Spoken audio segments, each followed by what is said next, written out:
सर्वमङ्गलमङ्गल्ये शिवे सर्वार्थसाधिके शरण्ये त्र्यम्बिके गौरी नारायणि नमोऽस्तुते। अथ द्वितीयोऽध्यायः। ऋषय ऊजुः वसुदेवो महाभागः कथं पुत्रमवाप्तवान् प्रसेनः कुत्र कृष्णेन भ्रमदान्वेषितः कथं विधिना केन कस्माच्च देवी भागवतं श्रुतं वसुदेवेन सुमते वदस्सूत कदामिमां सूत उवाच सत्राजिद्भोजवंशीयो द्वारवत्यां सुखं वसन् सूर्यस्याराधने यत्तो भक्तश्च परमः सखः अधकालेन कियता प्रसन्नसविधाभवत् स्वलोकं दर्शयामास तद्भक्त्या प्रणयेन च तस्मै प्रीतश्च भगवान् स्यमन्दगमणिं दधौ सदं बिभ्रह्मणिखण्डे द्वारकामाजगामः दृष्ट्वा तं तेजसा भ्रान्ता मत्वादित्यं पुरौकसः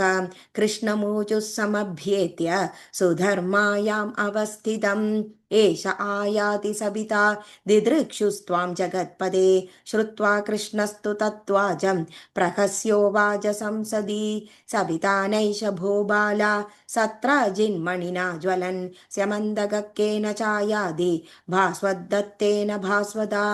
अध विप्रान् समाहूय स्वस्ति भाजनपूर्वकं प्रावेशयत्समभ्यर्च्य सत्राजित् स्वगृहे मणिं न यत्तत्र मारी दुर्भिक्षं नोपसर्गभयं क्वचित् यत्रास्ते समनिर्नित्यम् अष्टभारसुवर्णदः अध सत्राजितो भ्राता प्रसेनो नाम कर्हिचित् खण्डे बद्ध्वा मणिं सद्यो हयमारुह्य सैन्धवं मृगयार्थं वनं यातः तमद्राक्षीन् मृगाधिपः प्रसेनं सहयं हत्वा सिंहो जग्राहतं मणिं जाम्बवान् ऋक्षयोजोत दृष्ट्वा मणिधरं हरिं हत्वा च तं बलद्वारि मणिं जग्राह वीर्यवान् सतं मणिं स्वपुत्राय क्रीडनार्थमदात् प्रभुः अदच्चिक्रीडबलोऽपि मणिं सम्प्राप्य भास्वरं प्रसेनेनागदे चाथ सत्राजित्पर्यतप्यद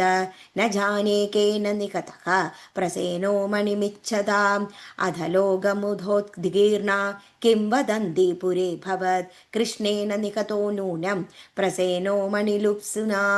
सतं शुश्राव कृष्णोऽपि दुर्यशो लिप्तमात्मनि माष्टुं तप्तस्य पदवीं पुरौ कोऽपि सहागतं गत्वा स विपिने पश्यत् प्रसेनं हरिणा हतं ययो मृगेन्द्रमन्विष्यन् अनसभृद्वदिताग्ध्वना अध कृष्णो हतं सिंहं बिलद्वारि विलोक्य च उवाच भगवान् वाचं कृपया पुरवासिनः तिष्ठध्वं यूयमत्रैव यावदागमनं मम प्रविश्यामि बिलं श्वेत मणिहारगलब्धये तत्त्वेत्युक्ता तु ते तस्तु तत्रैव द्वारकौकसः जगामां दर्बिलं कृष्णो यत्र जाम्बवदो गृहं ऋक्षजाजगसुतं दृष्ट्वा कृष्णो मणिधरं तदा हर्तुमैच मणिं तावद् धात्री चक्रोशभीतवत् श्रुत्वा धात्रीरवं सद्यः समागत्यक्षरात् तदा युयुधे सा स्वामिना साकम् अविश्रममहर्षिणम् एवं त्रिनवरात्रिं तु महद्युत्तमभूतयोः कृष्णागमप्रतीक्षास्ते तत्सुर्ध्वारिपुरौकसः द्वादशाकं ततो भीत्या प्रदिग्जगर्मुनिर्जालाशिषं तत्र ते कथयामासुर्वृत्तान्तं सर्वमादितः सत्राजितं शपन्तस्ते सर्वे शोकाकुला भृशं वसुदेवो महाभागः श्रुत्वा पुत्रस्य तां कथां मुमोह सपरिवार तदा परमया शुचा चिन्तयामास बहुधा कथं श्रेयो भवेन्मम अधा जगाम भगवान् देवर्षिर्ब्रह्मलोकतः उद्धाय तं प्रणम्यासौ वसुदेवोऽभ्यपूजयत् नारदो नामयं पृष्ट्वा वसुदेवं महामतिं पप्रच्छच्च यदुश्रेष्ठं किं चिन्तयसि तद्वद वसुदेव उवाच पुत्रो मेदि प्रियः कृष्णः प्रसेनान्वेषणाय तु पौरैः साकं वनं गत्वा निहतं तं तदैक्षत प्रसेनघातकं दृष्ट्वा बिलद्वारे मृतं हरिं द्वारिपौरानदिष्टाय बिलान्तर्गतवान् स्वयं बहवो दिवसा याता नायात्यद्यापि मे सुतः अधक्षोचामि तद्ब्रूहि येन लप्स्ये सुतं मुने नारद उवाच पुत्रप्राप्त्यै यदुश्रेष्ठ देवीमाराधयाम्बिकां तस्या आराधनेनैव सद्य श्रेयो ह्यवाप्स्यसि वसुदेव उवाच भगवान् काहि सा देवी किं प्रभावा महेश्वरी कथमाराधनं तस्य देवर्षे कृपया वद नारद उवाच वसुदेव महाभाग शृणु संक्षेपतो मम देव्या महात्म्यततुलं को वक्तुं विस्तरात् क्षमः या सा भगवती नित्या सच्चिदानन्दरूपिणी परात्परतरा देवी यया व्याप्तमिदं जगत् यदाराधनतो ब्रह्मा सृजत्तीदं चराचरं यां च स्तुत्वा विनिर्मुक्तो मधुकैडभजाद्भयाद् विष्णुर्युत्कृपया विश्वं बिभर्ति भगवानिदं रुद्रसंहरते यस्य कृपापाङ्कनिरीक्षणात् संसारबन्धहेतुर्या सैव मुक्तिप्रदायिनी सा विद्या परमा देवी सैव सर्वेश्वरी गिरी नवरात्रविधानेन सम्भूज्य जगदाम्बिकां नवाहोऽपि पुराणं च देव्या भागवतं शृणु यस्य श्रवणमात्रेण सद्य पुत्रमवाप्स्यसि भुक्तिर्मुक्तिर्निर्दुरस्ता फटदां शृण्वदां नृणाम् इत्युक्तो नारदेनासौ वसुदेव प्रणम्यतम् उवाच परयो प्रीत्या नारदं मुनिसत्तमम् वसुदेव उवाच भगवत्स्तव वाक्येन संस्कृतं वृत्तमात्मनः श्रूयतां तच्च वक्ष्यामि देवी माहात्म्यसम्भवं पुरा नभो गिरा कंसो देवकृष्टम् अगर्भतः ज्ञात्वात्ममृत्युं पावो मां सभायां न्यरुणद्भिया कारागाहेमवसं द्विदेवक्या सह भार्यया जातं समवधीत् पुत्रं कंसोऽपि पापकृत् षट्पुत्रा निहतांस्तेन तदा शोकाकुला भृशम् अतप्यदेवगी देवी नक्तं दिवमनिन्दिता तदाहं गर्गमाहूय मुनिं नत्वाभिपूज्य च निवेद्य देवगी दुःखम् अवोचं पुत्रकाम्यया भगवान् करुणासिन्धो यादवानां गुरुर्भवान् आयुष्मत्पुत्रसम्प्राप्तिर्साधनं वद मे मुने तदो गर्गप्रसन्नात्मा मामुवाच दयानिधिः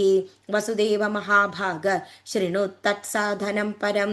या सा भगवती दुर्गा भक्तदुर्गदिहारिणी तामाराधय कल्याणीं सद्य श्रेयो ह्यवाप्स्यसि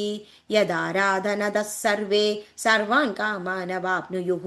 न किञ्चित् दुर्लभं लोके दुर्गार्चनवतां नृणाम् इत्युक्तोऽहं मुदा युक्तः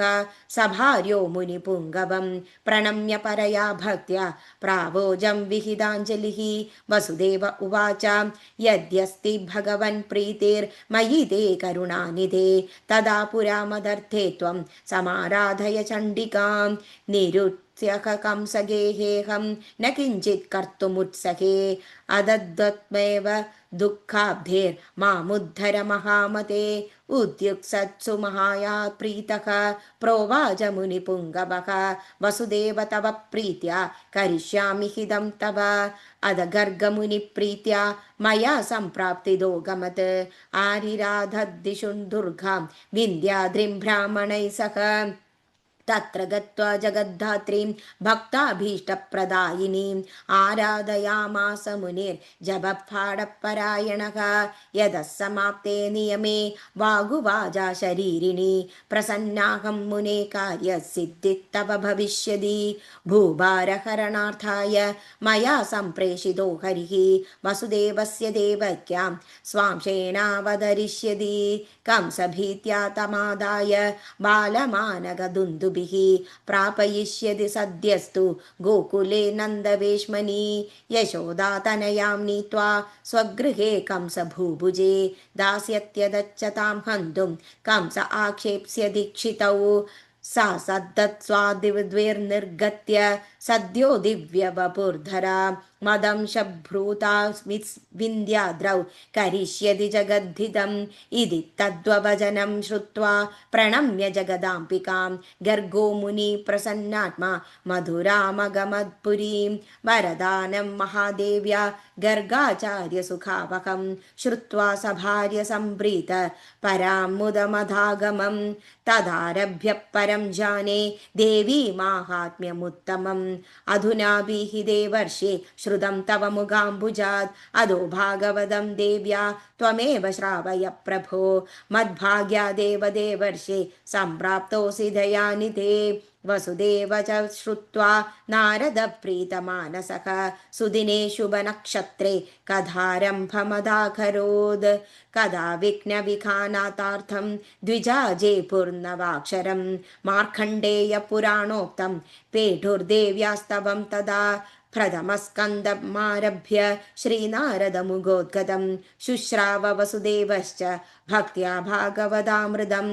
नवमेह्नी कदा पूर्तौ पुस्तकं वाजगं तथा प्रसन्नपूजयामास वसुदेवो महामनाः अद तत्र विलस्यान्द कृष्णजाम्बवदोर्मृते कृष्णमुष्टिविनिष्पाद श्रद्धाङ्गो जाम्बवानभूत् अदागतस्मृतिः सोहि भगवन्तं प्रणम्य च उवाच परया भक्त्या स्वापाराधं क्षमापयन् ज्ञातोऽसि रघुवर्यस्तं यद्रोषात् सरितां पतिः क्षोभं जगामलङ्गां च रावणः सानुगोहतः स एवासि भवान् कृष्ण मदौरात्म्यं क्षमस्व भोः ब्रूहि यत्करणीयं मे भृत्योऽहं तव सर्वथा श्रुत्वा जाम्बवदो वाजम् अब्रवीत् जगदीश्वरः मणिहेतोरिह प्राप्ता वयं वृक्षपदे बलं ऋषराजस्तदप्रीत्या कन्यां जाम्बवतीं निजां ददौ कृष्णाय सम्पूज्य स्यमन्दगमणिं तथा सदां पत्नीं समादाय मणिं कण्ठे तदा ददत् अभिमन्त्र्यक्षराजं च प्रदस्थे द्वारकां प्रति कदा समाप्तिदिवसे वसुदेव उदारधीः ब्राह्मणान् भोजयामास दक्षिणाभिरतोषयत् आशीर्वादं प्रयुज्ञाजा द्विजा यत्समये हरिः आजगामक्षणे तस्मिन् पत्न्या सह मणिं ददत् भार्यया सहितं कृष्णं वसुदेव पुरोगमाः दृष्ट्वा हर्षाश्रुपूर्णाक्षाः समप्वापु परां मुदं देवर्षिर्नारदश्चाथ कृष्णागमनहर्षितः आमन्त्रत् वसुदेवं च कृष्णं ब्रह्मसभां ययौ हरिचरितमिदं यत्कीर्तिदं दृश्यशोक्नं पठति विमलभक्त्या शुद्धचित्तः शृणोति स भगवति सुखपूर्ण सर्वदा सिद्धिकामो जगदिच्छ बभुषोन्दे मुक्तिमार्गं लभे च इति श्रीस्कन्दपुराणे मानसखण्डे देवी भागवतमाहात्म्ये द्वितीयोऽध्यायः सर्वमङ्गलमङ्गल्ये शिवे सर्वार्थसाधिके शरण्ये त्र्यम्बिके गौरी नारायणि नमोऽस्तुते. Thank you.